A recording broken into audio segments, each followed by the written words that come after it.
Alright guys, a little bit different from what we're supposed to be doing in lab, but we are working on that 2010 Chevy Impala. Customer came in saying there's a check engine light. We went into further diagnose it, and it turned out the code was the P0449, and that is the evap canister.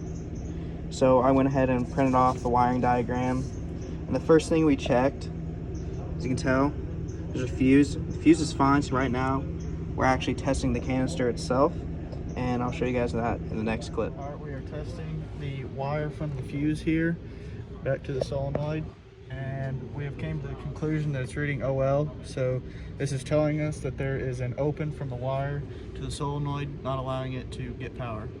All right, for our first test on this, we connected into this solenoid in here, and we went between the two pins and we did an ohm test, and that came out to 21 ohms of resistance. So that told us that the solenoid was good and that we were not getting power to it because it should be working with that amount of resistance.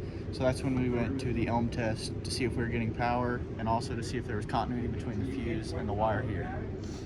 All right, we came to a further diagnosis here. From doing that test, it showed us that there's an open in the wire from the fuse, and we got a little bit closer and we did a little bit more visual inspection, and that wire is completely corroded in two. So that shows us that we are going to need a new connector here and solder it in, and we'll be good to go. Yay!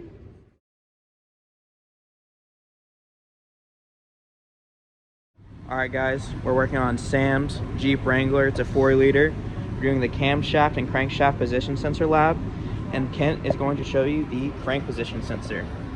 I'll take you here, and as we can see, it's right there on the side of the bell housing, bolted up to the motor. And Connor's going to take you up, or Sam's going to show you the cam sensor. Yep, and right here we have the camshaft position sensor. Right where my middle finger is, right here.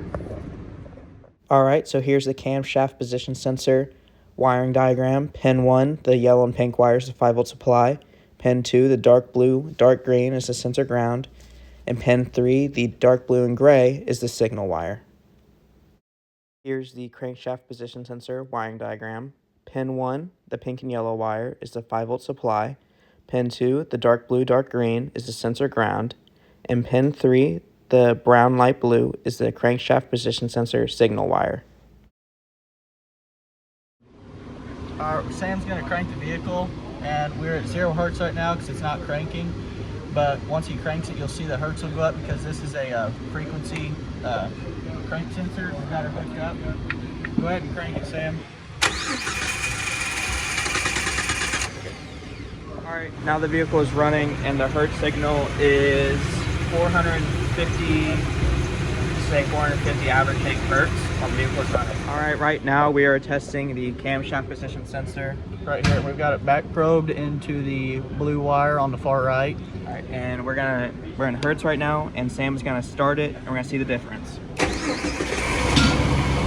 And as she is started, it's around 90 to 93 hertz. Alright, so for this next test here on Sam's Jeep, we are using the pico scope, and we've already got our readings out. We paused it and all that, but to show you, we've got the green cable that's hooked into the crank sensor up underneath the bell housing, and then we've got this yellow wire hooked into the camshaft sensor. And up here on the screen, as you can see, we've already ran it and got our readouts. So to figure out the pattern here, we counted out all these up and down movements, the on and off duty cycles, and we found out a pattern by going 3, 1, 2, 3, 2, 1. And then if you keep counting, it does the same thing for this next set. It does 3, 1, 2, 3, 2, 1. So here would be 1 revolution of a crankshaft. As we can see here, we got 3, 1, 2, 3, 2, 1, and then it does the same thing after it is 3, 1, 2, 3, 2, 1. And to show here is we've got, this is for our crankshaft, so we're going to have different teeth. So this one right here is we're going to have no teeth at all, and then up here we may have some wider set of teeth, and then the same thing down here as this one, it'd be no teeth, and then 1 tooth or wider teeth up here. So that tells us that is one revolution of crankshaft, because the crankshaft rotates twice as the camshaft rotates once. All right, now we have the vehicle running, and Sam is going to rev the vehicle, and we're going to see the frequencies change. Now, as you can tell, as they get darker, that means the frequencies are closer together.